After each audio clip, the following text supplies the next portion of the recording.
Go for it. You sure? Maybe. 2, 3, 4.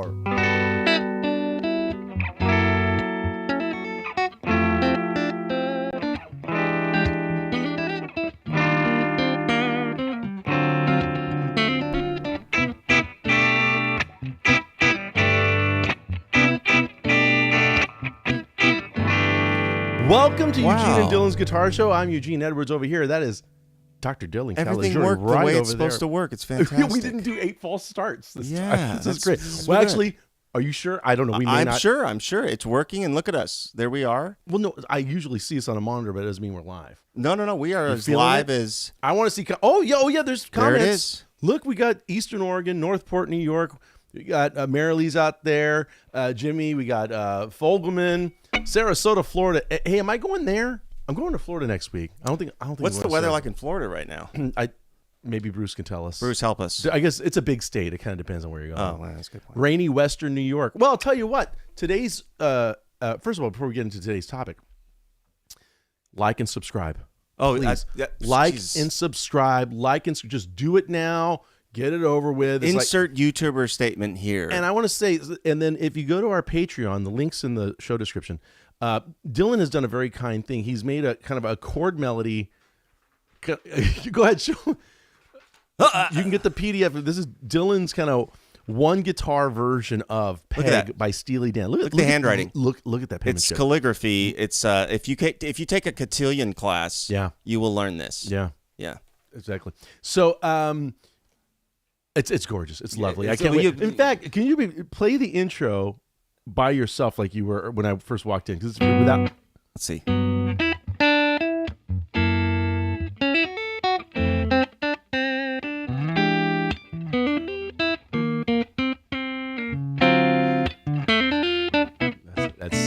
That's so hip. Because my way is mine is very sloppy. Because it's just based on where the normal guitar chords are. You moved them around to make your melody. So, and then you just keep moving down. But to be fair, there is no one guitar doing all this in the song. So, but I'll tell you what, you guys, it's a tough economy. You know, you have to play. You have to double up. You have to start doubling things. So this is the first track from Steely Dan's 1977 album Asia. We had Dylan's Black Page. We had we had such a good response to previous Steely Dan stuff we did, and Dylan thought, let's just one more, and then we're going to transition to another group after this. In fact, we won't have a show next week because I'm flying to Florida. Dylan's got some stuff, but when we reconvene in 2 weeks, we'll move on to a different band, but a lot of similarities. So Peg. The song, it's. I want to just point out. I was talking about this earlier. This song, at least the verses, at the heart is really kind of I think a 12-bar blues in G. And here's what I mean. So I even thought I'm going to do like back in the old days at the Mothership, we would do simplified versions of songs. Sure. Right. So imagine Peg by Steely Dan. If I just play, I'll play E shape, like the auto harp version, you know, in the verse would be like,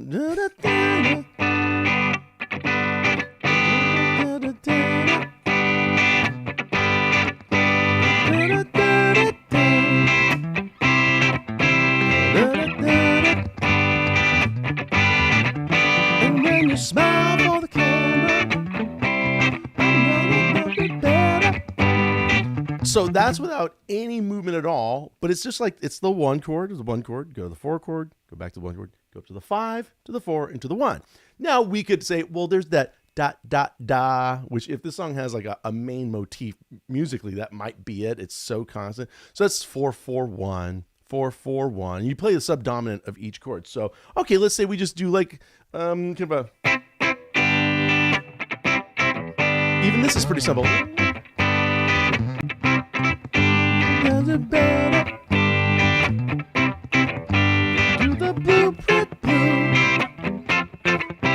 Struggle's good on you. When you smile for the camera, I'm gonna explore. Even the chorus.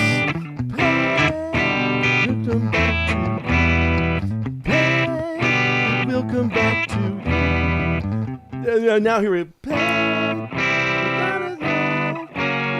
Now we start moving into some getting froggy over there. But we're right back in after that. There's a kind of an A, C, G, F sharp, and then E minor. B minor 7, E minor, A minor, D. And there's a cowboy chord version of this you could sing along to, but it's missing a lot of stuff. So we just start with the intro. Sure. What's going on in this intro? Yeah. So this intro is basically. This is where you're starting to get a taste of Steely Dan's evolution. So further down the road, and we sort of devolved Steely Dan because we started with Deacon Blues, which is, as you start to get same to the album, more, but yeah. But the concept here is big 5 chords. So things precede big 5 chords where there's nasty statements that happen. Big 5 chords? Like the sporting goods? Big 5, exactly. They sell them there. But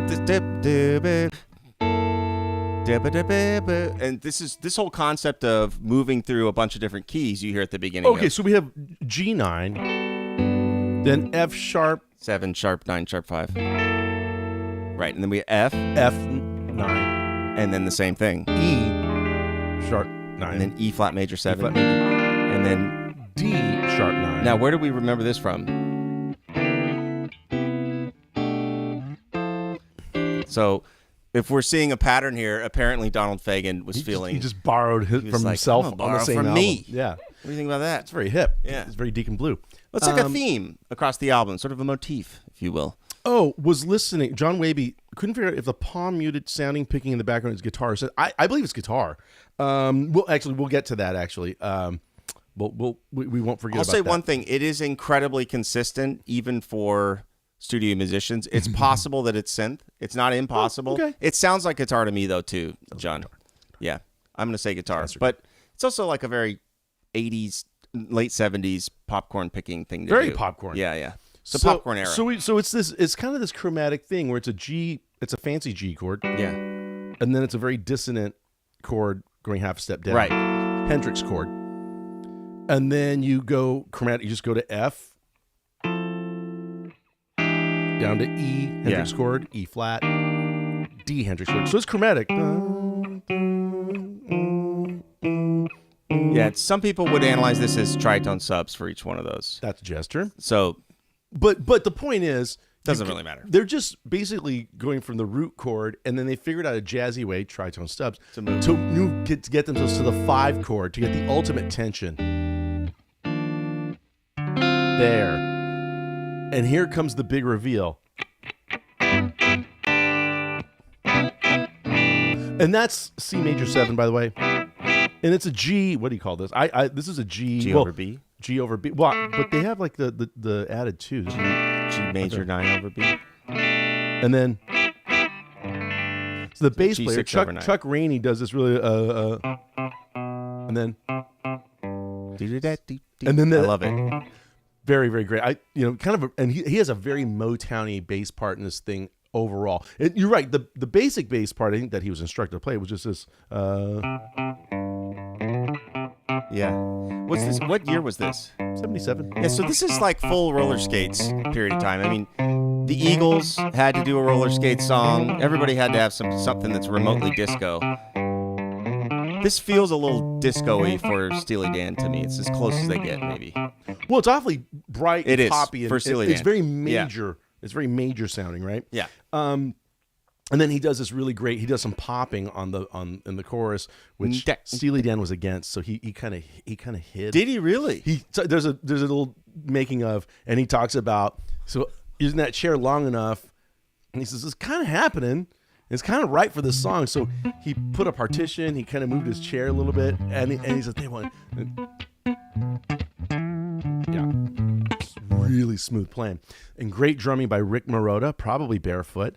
Rick Marotta, he played on lots of huges. All the big Hall & Oates records is Rick Marotta on drums. He's a very well-known, just heavy as consistent session guy. as you could possibly be, man. And he's particularly proud of this track, and he should be. Especially on the end, on the fade out. Listen where he tangs the hump. Yeah. So he hits the offbeat on the ride cymbal. Yeah.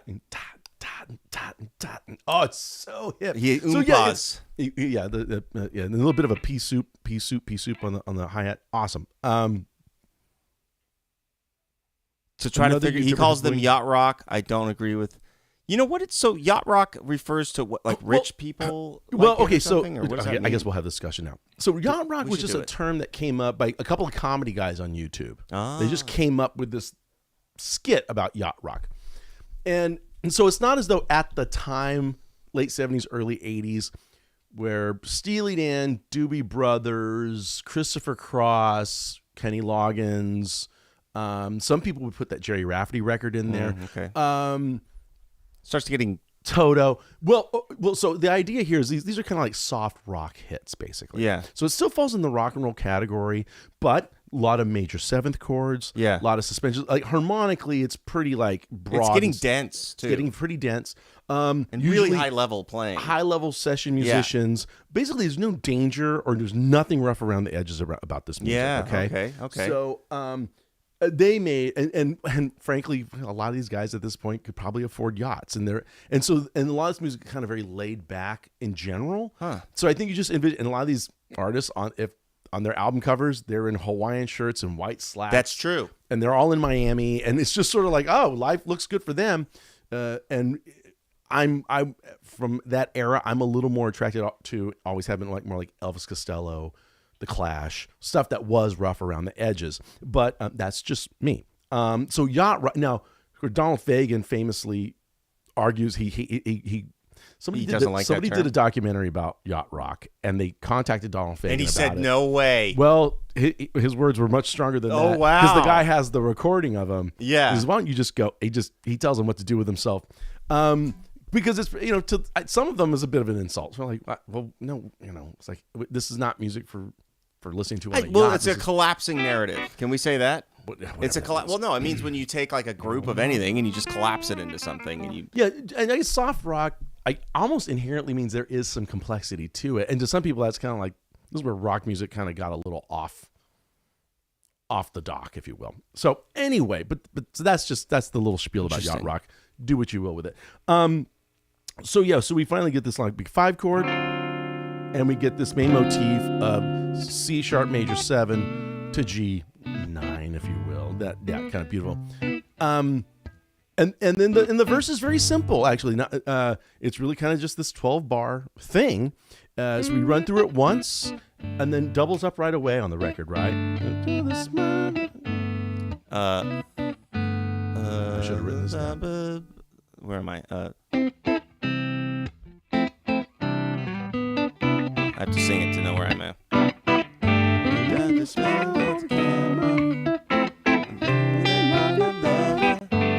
Yes. There we go.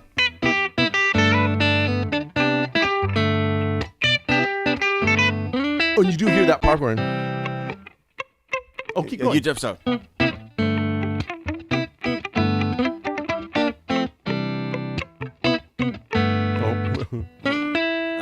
For the camera.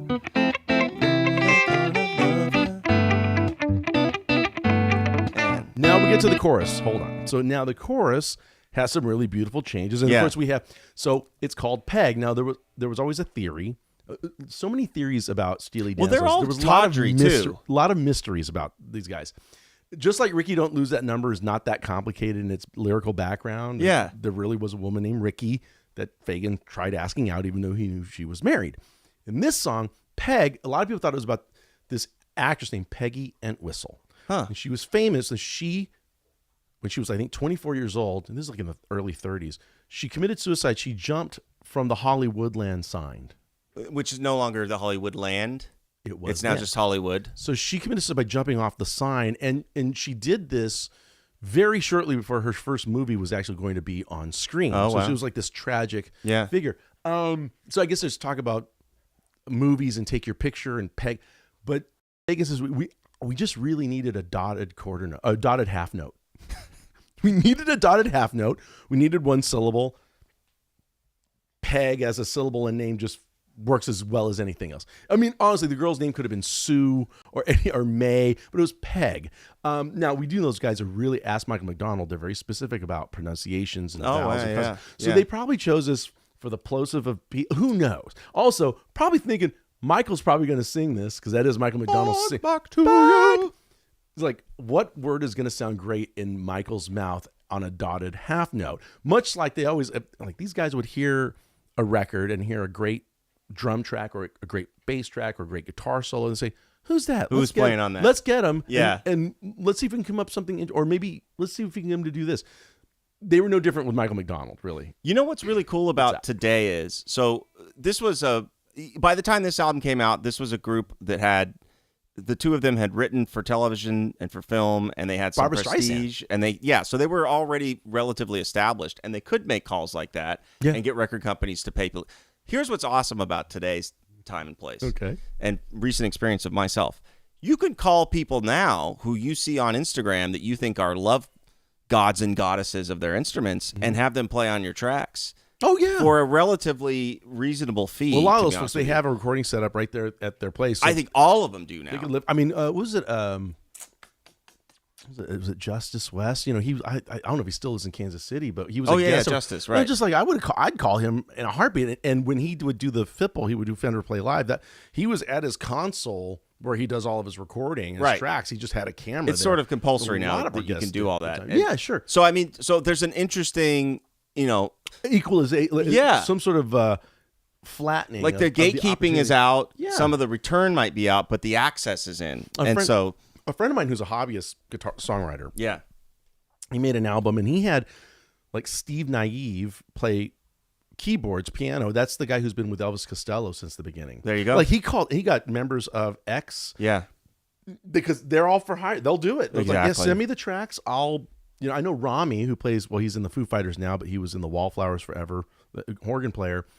But he's always been able to, he's like, I'm going to, pay me this much and, per song, I'm going to send you 3 different takes. Yeah, right. It's usually the safe one that's a little kind of out there, and then the third one's just wacky. It's like, use whatever you want. Farm animals, noises, and things like that, Stuff like that. Yeah, exactly. It will never be confused as yacht rock. And so that's a really cool thing to know, though, because, and most of what you're paying people for is to learn your original music, because, it's not something they can just maybe instantaneously do if they don't know your song. But now the one exception, I think, to that might be, sometimes drums might be a little bit more because if they have to go a lot more space. Yeah, exactly. But other than that, you guys, I mean, think about how amazing that is. It's wonderful that you have the access to, and I mean, you can go way up the list into some really, this is very true, really high level players. So think about that. Think about it. So that's the chorus, and then after the chorus, they've got this really lovely 4-bar chord sequence that they kind of throw in here. So this is a new musical idea that we haven't heard yet. Sure. That I really, really love. What are you talking about? I'm talking about that. So what is this? This is F sharp minor 7, B minor 7, E minor 7, B minor 7, C major 7. Then we're back to the intro. Yeah. Oh, sorry. And then we were getting close to the guitar solo.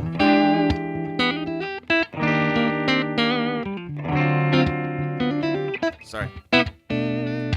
So here comes, we come with a...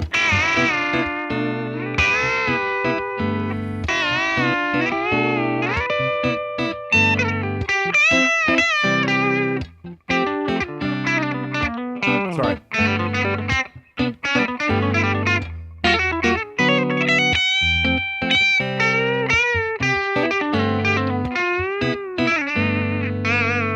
Yeah, good job. Good job, Eugene. That was on the fly. So let's just slow this one down. So I want to talk about this. So this guitar solo, so this 12 bars over the verse. So you just got this kind of this fancy 12-bar blues. And they had about six different guitar players come in and try playing solos. And nothing. And in the making of little movie they made about they bring up one, and I think it might be actually Beck Walter's shot at playing. Can you solo. imagine being one of the guitar players that doesn't get right? Well, but and basically, I think everybody probably came in just kind of bopping, just playing bebop. Yeah. Yeah, right. Because it's just so open. Yeah.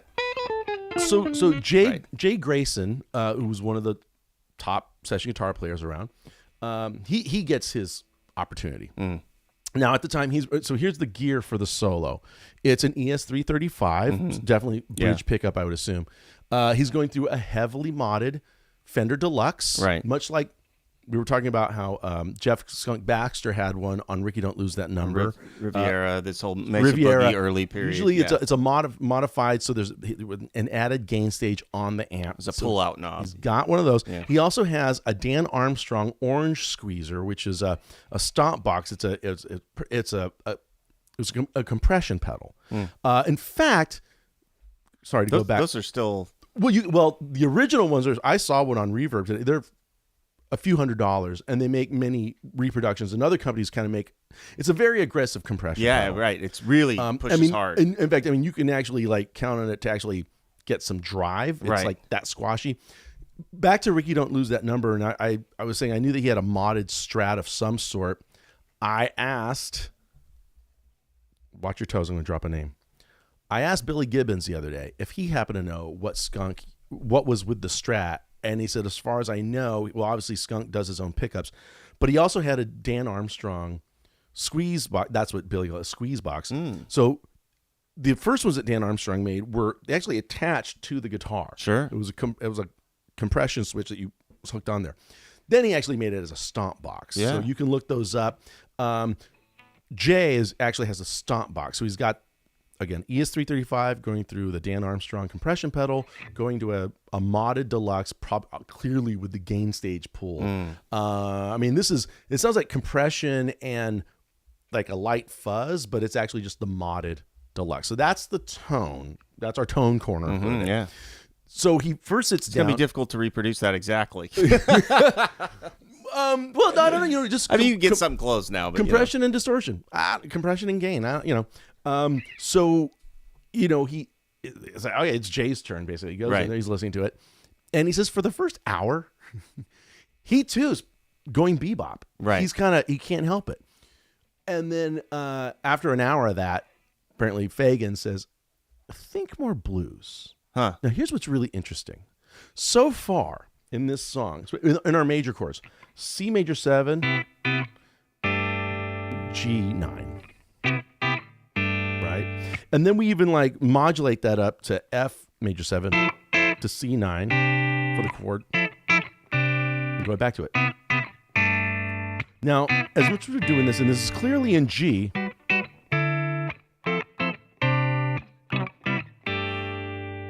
we have no indication of the 7th of G. Are we allowed to have a G? Is it a major 7? Or is it a dominant 7? It's neither. We of all the chords, of all the voicings that Steely Dan doesn't give us so far in the keys or the guitars, we don't hear the 7th of the G being revealed. Sure. So Jay clearly clocks this, and this is a great lesson. And sometimes, yes, usually I would advocate, well, listen to what the chords are giving you. Listen to the changes and use those chord tones or those scale tones to be melodic. He notices what's not been played yet. And then he's told, think blues. So the first thing he does is really, for me as a country guy, this is not that crazy of a move, but it does sound pretty cool on this particular recording. So we're essentially, think of like a G7 triad here, but we're not going to play the high E string. So we just got these, right? So he does that voicing here, but as a pre-bend, full step. Oh, sorry. Both strings. Both strings. Yeah.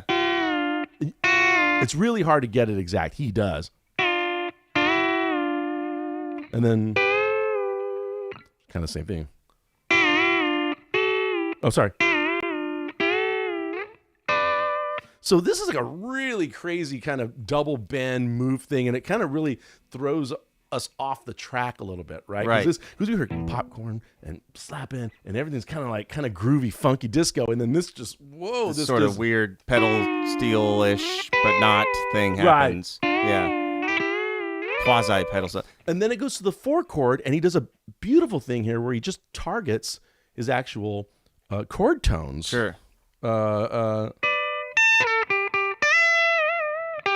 So he bends up to the major third of C. Yeah, right. And lands on the 5th. Then this really cool pedal tone move. Now I want you to talk about pedal tones for a minute here. Yeah. As a device, because he does it twice in the solo. So it just means you pedal back and forth between the tones. Well, so you can't say that. You can't use the word in the definition. So if you think of like a Bach song, these are easiest heard in classical music because that's where they appeared the most. So if you think so I'm pedaling back and forth. This is the target pedal. See, he keeps playing that 10th fret high E string. So there's a lot of notes going by, but there's one note in particular that's being hit every other note. So that's what Jay Grayson does here. After this point, he actually pedals this 10th fret D to C natural note. That's going to be his pedal tone.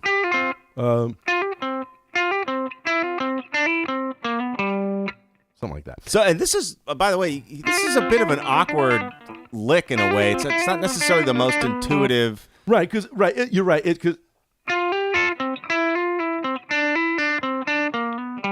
And right there, he's landing back at the G major in a bluesy way. And it's on that string too, because I can kind of hear a D string. It sounds like a lower string. It's not. It's not like down here somewhere.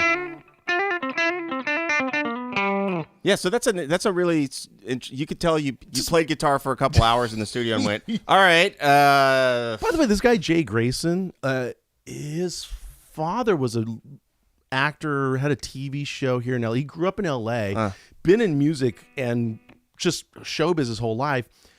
Becomes a studio guitar player. Also co-writes a couple of songs. He co-writes "Turn Your Love Around" with Steve Lukather for George Benson. He also co-wrote. Wait a minute! I've seen he's online right now. He's online. He's got like an online series that he does. Oh, great! He just started it too. Check him out. Older gentleman. He also co-wrote "After the Love Is Gone" by Earth, Wind and Fire, which is one of my favorite songs of all time. So the guy has very strong melodic. He tells stories about doing like theater dates and film and television dates, and he was in there with Tedesco and other folks of the day. Yeah, but he also did a lot of the film stuff. Like he'd be the only guitar player in a sea of orchestrated music, and he'd kind of be the odd man out. He said he didn't like it actually. Probably not. So after that pedal tone move, here we go, kind of hillbilly. Sure. Now he's going to do a little hybrid here from what it sounds like to me. So there's a. Is that? Yeah, that's it. So this is a triplet. Well, you can do this all day. But if you slow it down, and then he kind of pauses. It's really great. It's really funny if you listen to that solo, and it gives it very much this in the moment live event feel. It's almost like he has an idea, thinks a second about it, and keeps going. Yeah. And then this is really cool. Now he starts the phrase on the D string. And it's kind of like passing tones at this point. Well, it's the deal is you can do anything if you end in the right place type of deal. So it's like,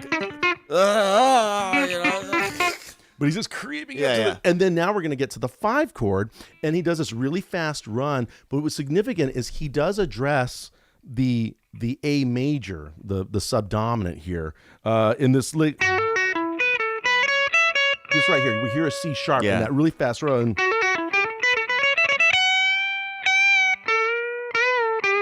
Then the next pedal tone move together. So now this time the pedal tone is G string at 12th fret. And then a full step bend from F natural to F to G natural. And then he does a real quick. So that's great stuff, man. And then he's out. So that's another. It's a trick of the ear, really. Was this a one-take solo? Because it sounds like patchwork a little bit, like just that last part of it. Certainly, there's pauses. Yeah. So, what I don't know, but it's possible because clearly now. By the way, he finishes, and I guess, and you also hear him playing on the fade out. So clearly, they just keep cutting loose here on the fade out. Thanks, Jay. He puts a good. By the way, he had done 2 sessions earlier that day, and then Steely Dan was the last session day, and it was a double. Wow. So the guy made bank that day. Yeah. But it's been a long day for Jay. Yeah. They said, great job, but that's all he said. So he takes his doesn't guitar. even know if he got it or not. Yeah. Not until he heard it on the radio. Wow. Did he know that he's the solo on Peg. So they may have spliced together different takes, or I don't know. I haven't heard that. It seems. Yeah. I don't know. He seems to speak about it all as one thing. Wow. Although he did say he thought about this for hours. Oh, really? He really. I mean, so there's kind of a combination of inspiration right in the moment.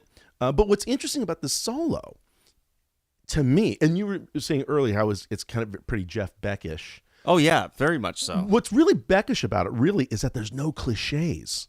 I mean, think about all the cliches that don't happen. Even just blues rock cliches, like no minor pentatonic box shapes. Right. It's just devoid of cliches. So every phrase that comes up, you kind of don't know what's about to happen. Well, and in music composition, we call this like special techniques. There's a lot of like kind of outside the box playing in here that would be hard to notate, for example. It's like so I mean, it's anytime anything sort of stands out like that, you sort of think of it as a novelty solo in a way, and it does sort of stand out as a novelty part of the song in a weird way. Well, you have this really consistent, well-crafted, polished all the song. tones are so extremely clean. And then we get to this fuzzy, bendy. It's angular and disjointed in some senses. Has the dominant seventh that we really haven't heard over the one chord yet. I mean, he actually, as the soloist, he carves a new harmonic path, if you will. Pardon the flowery phrase there. Meaning he's introducing scale tones for the first time, and we're almost like a minute and a half into the song. Right. And that's pretty cool. And I'm sure... Probably why it wasn't his first take, because he thought, well, nobody, this is things that normally people might not say yes to right away. It's a little outside of the beaten path. Could be. So that's, and by the way, there's plenty of videos of Jay talking about the solo. I think I know I found his transcription of the solo, and it seems to me like he misses a couple of pull-offs and hammer-ons and stuff, but I'm not going to quibble him. It's the guy who actually created the solo, so I'm gonna go with his transcription. Yeah. It's a good one to take a look at if you're intermediate and want to push to advance. There's a lot of lessons in this guitar solo. Oh yeah, a lot of lessons with the pedal tones, and how to play out of unorthodox guitar shapes. That's probably one of the reasons there's no cliches, like you said. Like there's oh, sorry. Like that's not strange. That's not a cage strange position pedal we tone talk about thing there. that's happening there. No. So for anybody that wants to learn a Steely Dan song, that feels feels compelled, even drawn. I think this is one of the best songs to take on. I think there's other great examples of the ones we've done on the show so far, though. I think this is one of the best ones to take on, and it's not hard to feel placement in this song, with maybe not with so much with the solo, but with everything else in it. So this is a great song to try and tackle, and including on bass, by the way. I think this is a really doable song on bass, too. Wonderful. So whether it be bass or guitar, I think it's super doable. So we want to take a pull. That sounds painful. Yeah, right, exactly. Well, it's somebody has to do it. So before we diverge, I don't want to say leave Steely Dan, because we're not leaving. The store's open. Are we going to shop other places too? But before we do, are we doing Kid Charlemagne? Oh God! Or well, are we? You could. Yeah, I already. Do you know it? Yeah, do you know it? Yeah, of course. Yeah, it's like it's a mandatory music nerd thing to know boy. that. But so, are we doing Kid Charlemagne or are we not doing Kid Charlemagne? And because we could sit here and do a ton of Steely Dan. I say songs. we pass. And that's before we go to the next band. And then maybe we come back and do Kid Charlemagne someday. Apparently, we're doing Kid Charlemagne because you're talking about it a lot. If you how many times did I say it? But it's not the most approachable. I mean, look, it's very advanced. It is. It's cool. It's cool. It is. But Carlton, it's right? one of those things. Carlton? Yeah, but you know what? Another ES335 song. God and damn. this is also. This is a revered solo because there's a lot of chord changes in it, and he's playing the changes, and he's playing them very deftly. Very deftly. So you guys, whether it be on whether it be here or in Patreon, if you can tell us Do you want Kid Charlemagne? Do you want to move straight to Doobie? And you're not going to hurt our feelings, you know. Eric, right? What's the worst guitar advice? Very good question. Okay, I had not forgotten that. Yeah. So, so anyway, so that's the closer on that. So I will upload this to Patreon, and go then, to the Patreon. You'll get. And this is like the chord melody version of Peg, which, by the way, this is wildly original of Dylan to do. It's not like he copied this from, but this is. It's got look at that. Look at that. Look at that. I don't want to show. I don't want to give it away, but that's sort of at an angle. If you, Anyway, so there's. Wow. But if we so the worst guitar advice. Well, so basically, I think there's some of the worst guitar advice is some of the things that you may want to do is just never practice the guitar. Keep it in the case is one of the most important things. When you're at home. Keep your guitar in the case. But no one ever told you this. I've had people tell me that. Yeah, keep the guitar in the case. It's keep your guitar you guys. in the case. So oftentimes some of the worst guitar advice I hear is, and nobody's gonna like what I'm about to say, but we're not affiliated with anything but ourselves right now. So is this idea of not taking care of the guitar to the point that you can't even really enjoy or play it. Oh, it's like what the San Antonio Spurs do with Wemby. Yes, like he's too precious to hurt, so we're going to play him 29 minutes. That's my analogy. Although it's brilliant of them because he's still young, but it's like you got to let the horse gallop. Okay, guys, this is the comic book you never read. This is this is like your friend that has a baseball card you can't look at or anything. Drive. And it's like, dude, can we just, the dad that has a car that nobody can drive it, don't eat, don't, and it gets to a point. It's like, well, wait, is this a collector's item or a guitar? So that's some of the worst guitar advice I've heard. I think some of the things that I've heard putting in a guitar case to combat humidity or not combat humidity have been very interesting. So I want to say something that's salacious. Are you ready for this? Salacious. So for the most part, you should get this on video, and you can use this in court. I get. Never mind. Generally, guitars that are going to have cracks in them due to weather are going to have them whether you. Doesn't matter how you spell weather. It doesn't matter how you spell. It doesn't matter. It's going to happen whether. So you can weather does you can keep a bag of spit in the guitar case, and they're still going to get. And if you don't have cracks, so I mean, the unfortunate reality is like it has a lot more to do with the laminate or with the polyurethane, with the wood that was used itself. And unfortunately, the ones that are going to crack are probably going to crack, and you could keep them in a hyperbolic chamber. Yeah. In Batman's cave. Yeah. And now there are exceptions to this, but they're rare. And I think really good examples would be just seeing how things get treated on tour. Is like you're like, well, how is that even working still?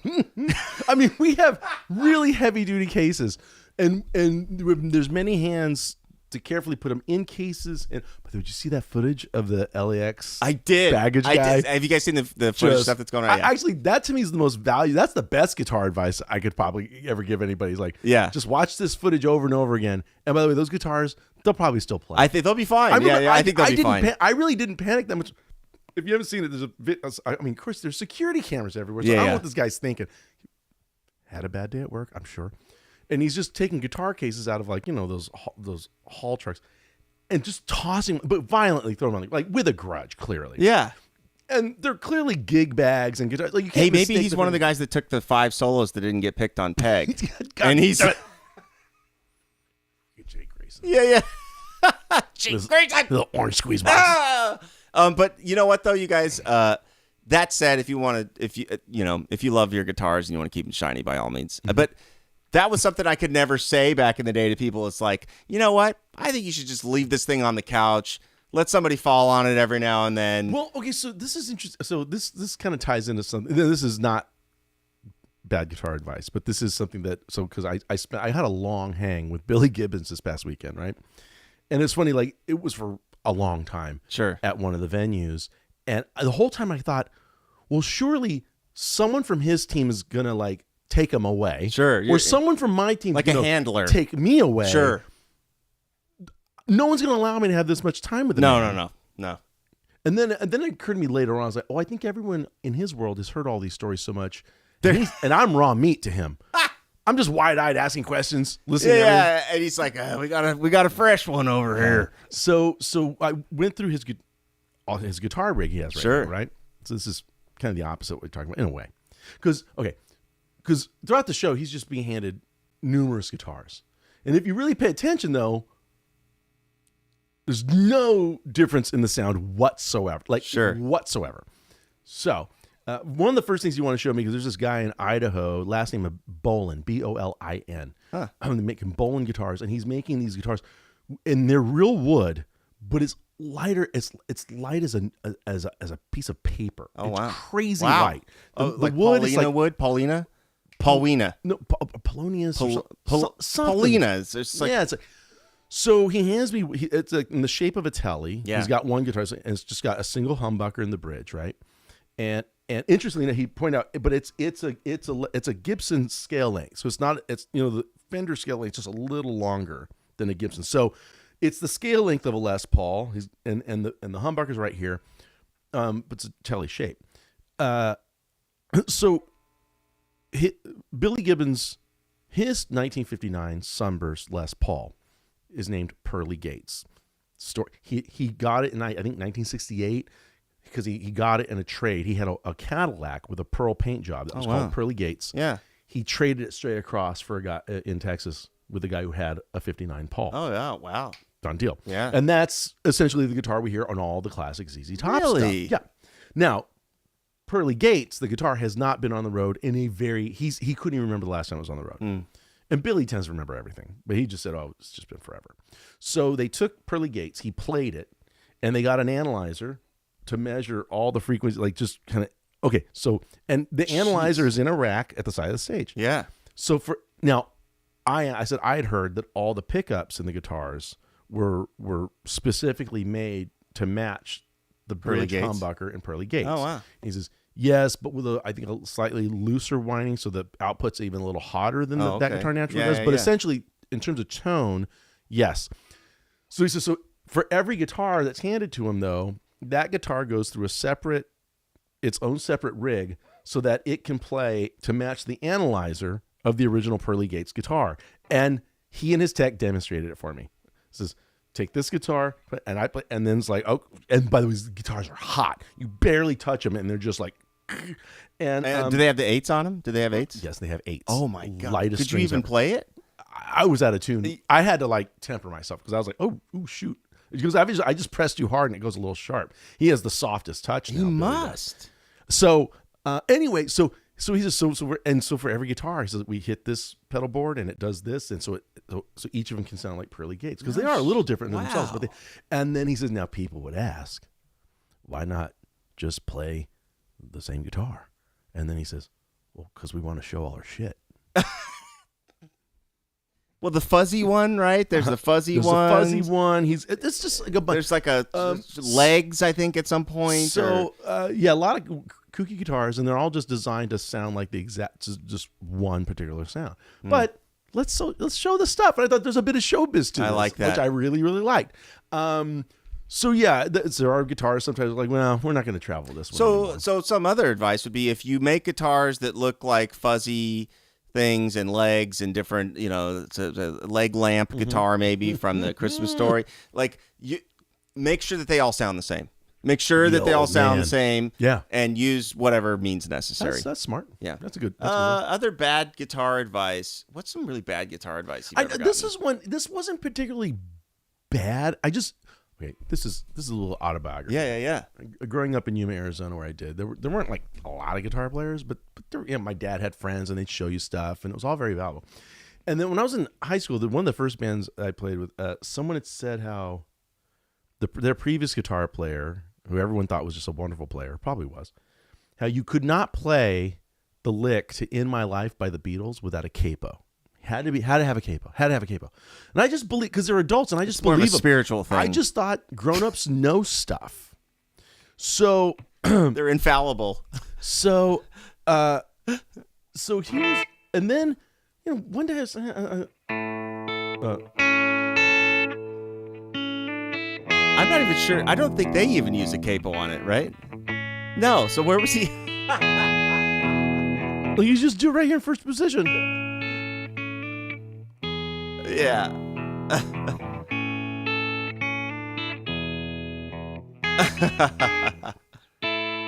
Like, no. And so that was just something like just because someone's a grown up doesn't mean they know. Oh wow, yeah. You know, two guitars in certain personas. Does he play with the bag, or is there a singer?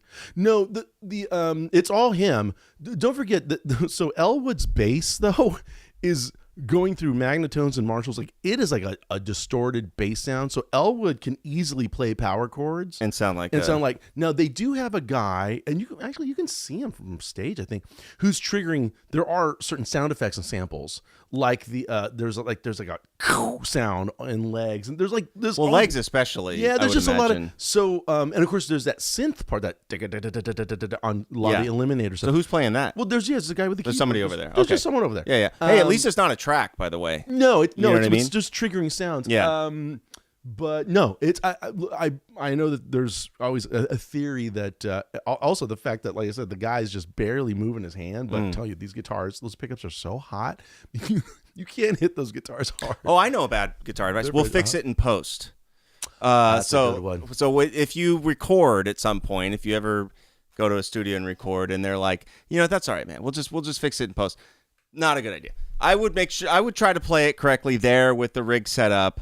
What usually happens when they fix it in post? What do they do to it? Oh man, they end up having to replace it entirely. Is what That's usually the first thing happens. came to mind, yeah. Because you can't get the same sound again, or you can't get the same, even just from day to day. Maybe on this solo, this peg solo.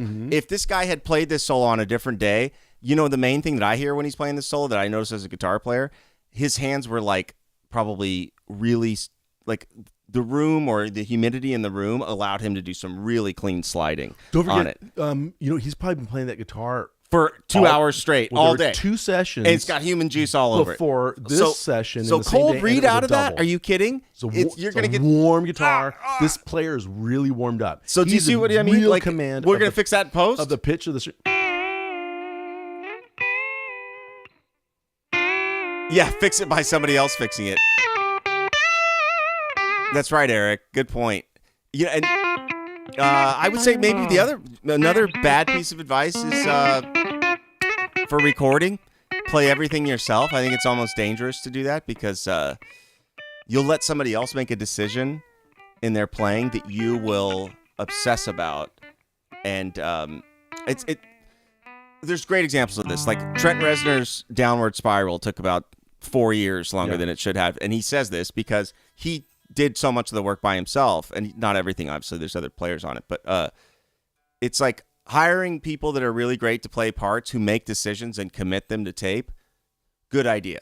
So doing everything by yourself, I think, can be a really kind of it could be cool. There's a story at some point Merle Haggard was making a record, and Merle insisted on having Grady Martin, the Nashville ace, who at this point stopped doing session work. He actually went on the road with Willie Nelson because he just thought, I want to leave the house. Yeah. But anyway, Merle insisted on waiting for Grady to be available to come and play a solo on a particular song. And so Grady comes in. Yeah. Just does a couple of passes. Sure. That's it. And the engineer or the producer was also a guitar player on this, and he looked over at Merle, who's also a wonderful guitar player, and he's like, well, either one of us could have played that. Yeah. And Merle says, yeah, because we would have stolen it from him. Yeah.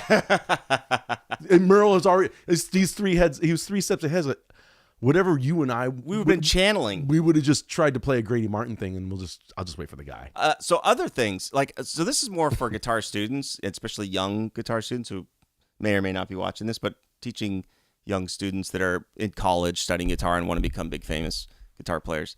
The idea that you're going to like being on the road, or that you're going to like being in the studio. You kind of got to know your personality and know what you're going to like. If you're an That's extrovert, a great point. You really got to, if you want to be if you got to be an extrovert to really love being on the road and being in the scene. And if you're an introvert, you might not want to go out all the time and rub shoulders, or be out on the road and never sleep in your own bed. Like the trade-off to that may not work for you, So, sorry, that was it. So I know of people, I've met people who, like this one guy I'm thinking of right now, and he's a very successful songwriter and session singer, vocalist, very, very talented. In the early 90s, he got a deal. He was a young guy. He got a deal with RCA, I believe. And this is before Dave Matthews and Hootie had hit. Oh. So RCA is kind of like they've got Wilson Phillips, but they don't have any.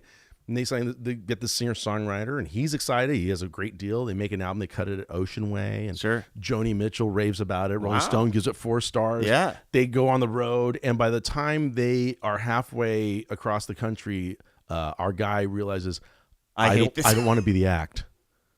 I don't want to be on the road. I don't want to even be on stage. I don't want to do interviews.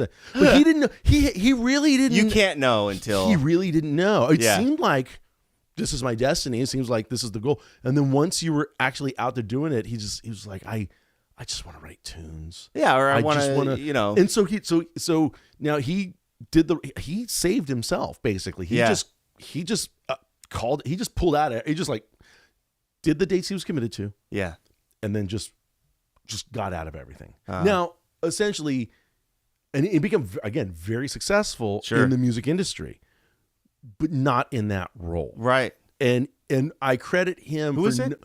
Well, his name's Dylan O'Brien. Huh. And so, he told me the story. He sang backgrounds on a song of mine years ago, and that's how I met him. And he told me the story. He just said, and he said it was, like, who knows that ulterior path. I don't know what would, things go. These are usually the pretty bad ends to the people who aren't honest with themselves. And say, I don't want to be here. And we never hear about these stories about the ones who's like, oh no. Because they're rare. It's very well, yeah. They're rare. Also, they don't have famous endings, tragically or otherwise, so we don't hear about them. It's like child actors that didn't have any problems. That grow up to be just fine. Right. We don't count them because we never hear about them, but certainly they exist, and they exist in the majority. In fact, they're the majority, not the minority. Right. Yeah. Now, here's a couple details about Peg. By the way, I forgot. I just wanted to say. Oh yeah. So epilogue. That Dan Armstrong, Orange Squeezer, as we said. Jeff Skunk Baxter has it on we hear it on the solo to My Old School, and also Ricky Don't Lose That Number. We hear Jay Grayson use it here on Peg. Wow. Well, also Mark Knopfler uses one on Sultans of Swing. Get out of here. So it was a really, really popular unit in the 70s in particular. What does it look like? Is it a box? Funny. Yeah, it's a box. So I think I've seen it. It's funny. What's funny is that it's not the orthodox like Boss or DOD dimension. It's a little wider than, and I think the input outputs were on the side, which is not ideal, board friendly. Yeah, right. So I think the newer ones they make, or the reproductions, a lot of them, the in and out is at the top of the box. Sure. But it's just one knob and one switch. Now, from what I understand, talking to people who've used them, they're noisy. Well, they were a bit noisy, not only that, but when they were on, well, actually, if it's on, it's just on. Yeah. And the output, it changed the output so much. Oh, I'm just saying, like, it's not like during a gig you would just like casually turn it off. It's like it's not subtle. Sort of a. So that's why these guys. So when you hear these solos, these guys, they're using that pedal from the get go. Like, this is kind of this and that modded deluxe are going to be big parts of of what you're doing. Anyway, that's I just. Let's see. If there's anything else, no, he didn't play cliches. We talked about the intro, about the solo. Just want to make sure I got everything. The pedal. We talked about pedal. Oh, the extensions in the chorus. Okay, so when we're going over Peg, it's terrifying. Sorry. In the chorus, we have the Peg, welcome, and then here's a really hip way. This A minor 7. Was that 11? And then E minor. E minor 9. 9? Yeah. So A minor. Is that right? A minor 11? A minor 7 11? Yeah, it's got 11. Yeah. Well, you can just say A minor 11, and then. Right. Well, this is actually just E minor 4 with a fourth in it. Yeah. But what I hear on top on the record, I hear something up here, so that I think it's probably that same guitar that clean, because it's really clean with a bit of a chorus on it. In the chorus, you hear a guitar doing this, and this is an example. Let me just play this solo because it's hard to tell what song this is even from.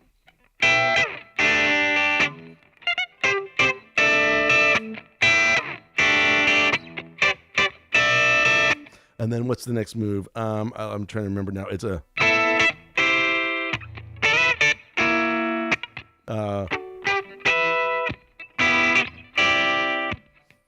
What song is that? Yeah. Now let's play the chorus. Okay, chorus. And ready? I'm going to play this. We'll play it a little slower than I was 2, doing. 3, 4.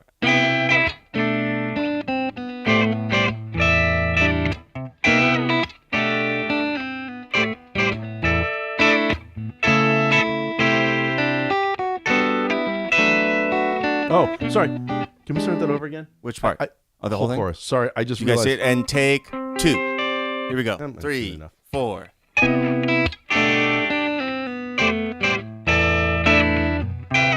Sorry for the tuning.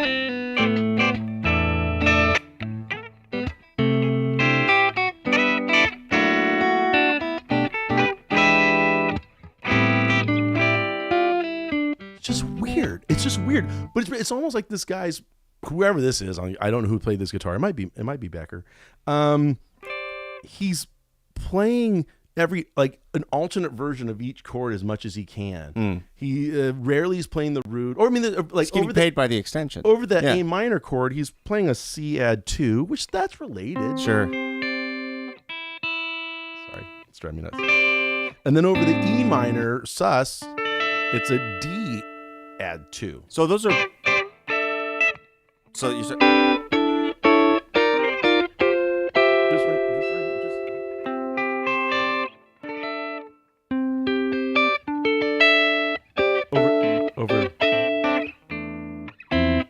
So C is the relative major of A minor, so it's the same chord. Correct. Basically. It's close and then enough. when we get to this, if you don't think about this as An E minor. right, so if you think about this as other things, Okay, like a see? D over E sus2. So fun.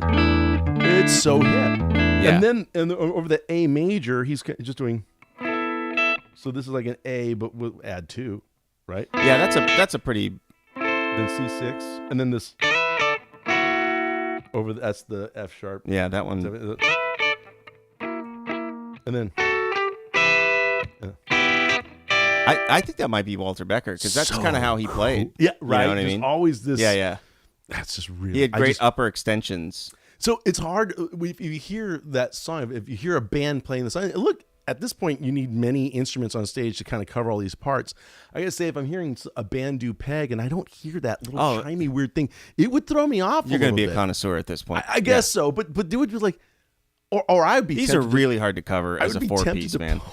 It's gonna be so tempted to play this incorrectly. Yeah. Like, well, I know it's it's the essence of peg. I know it's an A minor chord and an E minor. So then I'm trying to do something. I'd be playing that. Yeah. Which is not correct either way. I mean, it's a spirit. I guess. You're right. But I'm not playing either part correctly. And even if you play that, it's going to sound empty in the rest of the no band. bottom. Yeah, it's like, what are you doing up there? We just lost the body of the whole Can we thing. get the song? Yeah. Oh, it's so cool. Anyway, hope you guys had fun. Yeah, you guys. I did. Have a great week. Enjoy April Fools. Is that today, right? That's today. Today? Man. Oh yeah. That's today. April Fools, everybody. And then we're not again. I won't see you next week. Although my daughter doesn't know this. Oh, but I've switched out her coffee with decaf. No. I'm taking her to see the old man at the Forum next Tuesday. Oh wow. We'll go see Springsteen. Yeah. I haven't seen him in a long time. You know, my father took me when I was 7. That was my first concert. It was a big thing. And then my daughter, she's by osmosis, she's a Springsteen fan, and I think this is one, like, him and McCartney are probably the two. Is she guys a deep cuts Springsteen fan? Like, because she doesn't really listen to the albums either. She just kind of hears stuff and just recognizes it. Yeah. So, and she, it's funny. She has no idea like the timeline. Right. She doesn't know if that song's from 78 or from 96. Or if it's the album Out in the Woods that he did, or he just sounds older or not. That's it. So I'm going to take her and to see him at the Forum. I love shows at the Forum. The Forum still just sounds great. Man, the Forum's one of the best places to see I'll come concerts. back and I'll come back with reviews, I'm sure. Yeah. All right. We'll see you guys soon. Have a great week. Thanks, guys. Take care of yourselves. Appreciate it. Oh, should we go out playing on something? Sure, let's do it. We'll do the intro again. 1, 2, 3, 4.